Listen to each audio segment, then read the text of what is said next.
কাৰ্যভাগ সুচাৰুৰূপে পৰিচালনা কৰিবলৈ মই আয়োজক সমিতি তথা লক্ষিমপুৰ সংঘৰ বৰ্তমানৰ সভাপতি মই মাননীয় শ্ৰীযুত গান্ধীৰাম টিমুংদেৱক তেওঁৰ সভাপতিৰ আসন গ্ৰহণ কৰিবলৈ অনুৰোধ জনালোঁ।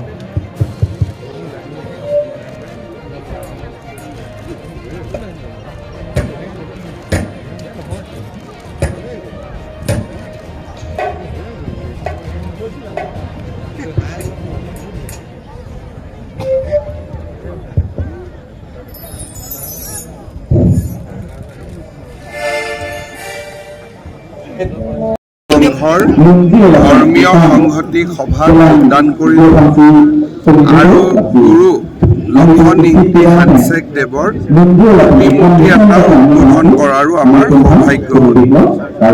এই সমাৱেশলৈ মই তৃতীয়বাৰৰ বাবে আহিছোঁ।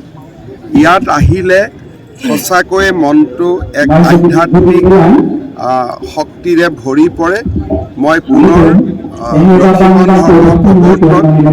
গুৰু লক্ষণ ইংতি হেণ্ডছেক দেৱক শ্ৰদ্ধা জনাইছোঁ আৰু বৰ্তমানৰ গুৰু মদন ইংতি হেণ্ডছেক দেৱক মই জনাইছোঁ। এতিয়া মেইন ইয়াত হ'ল যোৱাবাৰ আহোঁতে মই পাহাৰৰ ওপৰলৈকে ৰাস্তা বনোৱা কথা আৰু বাকীখিনি কৈছিলোঁ, সেইখিনি হৈ গ'ল। এতিয়া আমাৰ লক্ষ্যটো হ'ল যে মন্দিৰ আমাৰ পাহাৰৰ ওপৰত আমি যদি মন্দিৰটো সুন্দৰ কৰি বনাব পাৰোঁ, কাজিৰঙালৈ অহা পৰ্যটকসকলে এই অঞ্চলটোলৈ অহাৰ সুবিধা পাব আৰু তেওঁলোকে পৰ্যটনৰ দৃষ্টিভংগীৰ পৰাও যথেষ্ট এটা ঘূৰি ফুৰা ট্ৰেকিং কৰাৰ কাৰণে এটা পথ বিচাৰি পাব। গতিকে পৰ্যটন আৰু ধৰ্মীয় দুইটা দৃষ্টিভংগীৰ পৰা এই মন্দিৰটো আমি নিৰ্মাণ কৰিবৰ কাৰণে আমি চেষ্টা কৰিম।